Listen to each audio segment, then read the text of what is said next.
بكم في برنامج العالم، تنسوا اشتراك ولايك وتفعلوا الجرس ليصلكم كل جديد. فيديو النهارده عن صبحي عبد السلام. يعني صبحي عبد السلام قلت لكم ده واحد مريض نفسي، واحد تعبان نفسيا.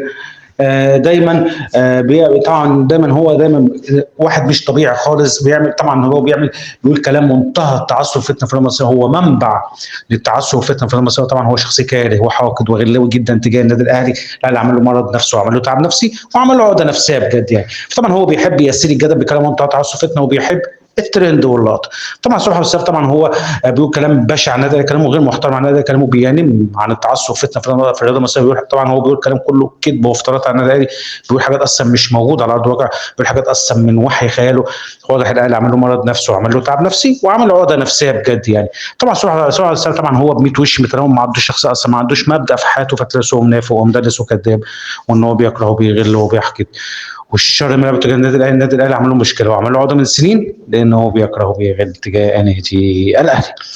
طبعا فيديو بجد والله العظيم حاجه في منتهى الكذب وحاجه غير محترمه وحاجه في منتهى التعصب فتنه.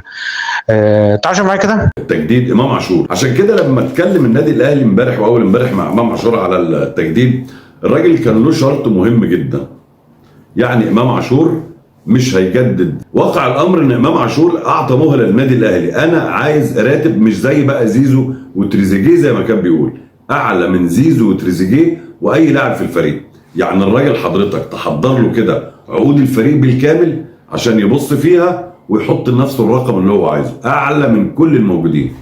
ومستقبلا كمان هضمن بند في العقد بيقول هتساوى باي لاعب يجي من بره يزيد عن المبلغ اللي انا باخده في النادي الاهلي. يعني والله عايز اقول لك يا صبحي عبد السلام، ده ايه كميه الكذب ده وايه كميه الوجع من امام عاشور. يعني امام عاشور مربيهم الخفيف ومجننهم وواجعهم جامد قوي يعني لدرجه ان هم بيكذبوا وبيقولوا كلام كله كذب، ويقول كلام من دماغه يعني. طبعا بيقول لك امام عاشور ان هو ما جددش. يعني تخيل واحد مجدد، قال لك يعني تخيل امام عاشور هو مجدد اصلا، بيقول عليه اللي هو ما جددش، وان هو عايز، بيقول لك طالب امام عاشور طالب بند ان هو يبقى اعلى راتب ومش عارف. ده ايه الكذب ده ايه الكذب ده؟ ولا في حاجه من الكلام ده حصلت، كل الكلام ده كذب في كذب.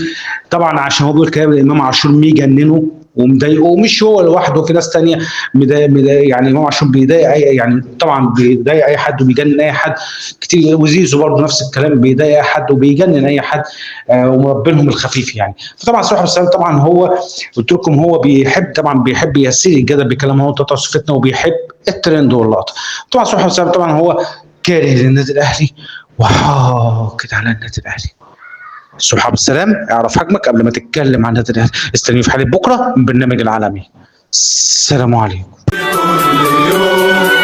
رايح للاهلي انسى